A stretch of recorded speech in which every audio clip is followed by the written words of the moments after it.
Kirby Smart's not totally sure about a 9 game schedule in the SEC. And this is, there's been a lot of reporting from folks like Ross Dellinger over at Sports Illustrated and really a lot of different folks about where the league is going in terms of its scheduling. And right now we are at it's not even a crossroads, it's more like a 5 points where it's hard to tell where college football is going because we don't know what the playoff is going to do in the near future. And that's probably one reason why Greg Sankey is so aggravated right now with the college football playoff and other people aggravated too.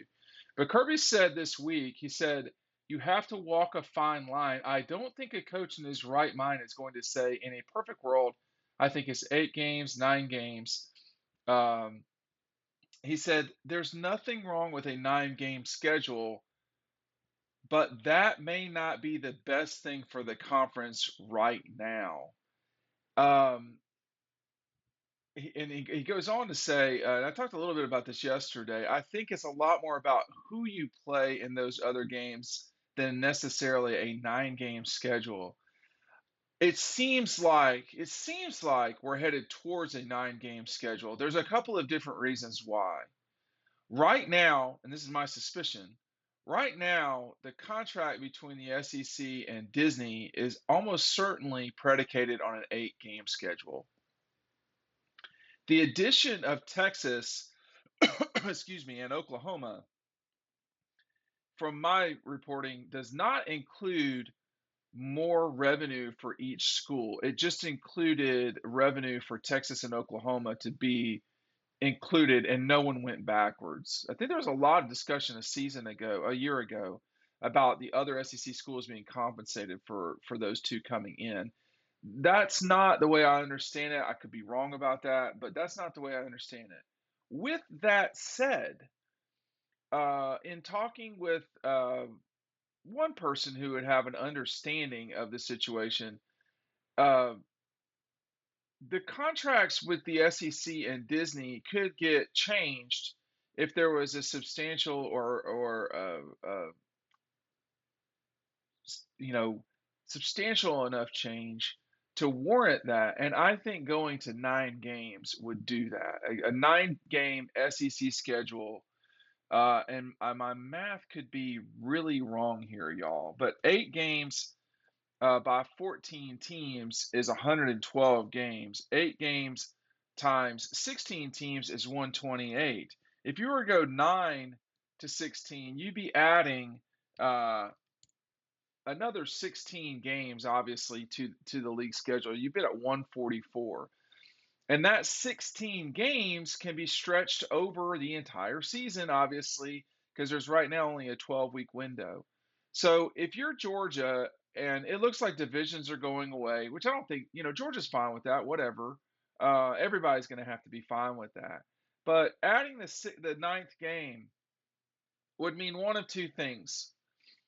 It would mean that you have three permanent foes. And for Georgia, that would certainly be Florida, almost certainly be Auburn, and someone else. The someone else is a great question. Would that be South Carolina? Would that be Vanderbilt? Would that be Ole Miss, which used to play Georgia every year? Would that be Tennessee or Kentucky? My guess is that it would be either Carolina or Kentucky. I'm not sure that South Carolina would be Georgia's third, but we'll just see. Or it would mean that you keep a permanent rival, which would be Georgia, Florida, and you would rotate through the other schools on an every other year basis. So you'd get those other 8 games against the other foes in the league. So occasionally you would miss the Auburn game, but I think that you would miss it every third year.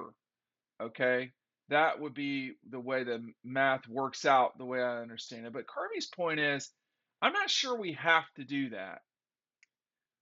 Well, um, as we found out through the years, the coaches are not the deciders here. It's the presidents of the institutions and the media folks. And so everybody wants to hate the media all the time. That's where the money's coming from, fellas, and that's why your contracts are so large. Um, that's the funny part to me is everybody gets to take a giant shit all over ESPN, and they're ignoring the fact that Jimbo's making 10 million a year or whatever he's making, Dabo, all these guys. That money's not coming from the bunny rabbits out there or the Easter bunny. It's coming from media rights, and so everybody swallows their pride on that deal. But I do think that we're going to see a 9-game schedule.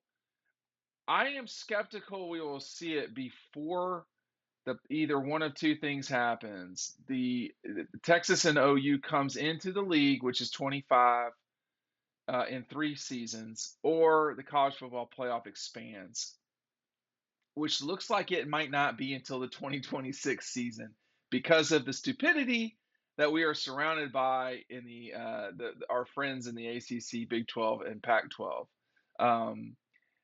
They're really.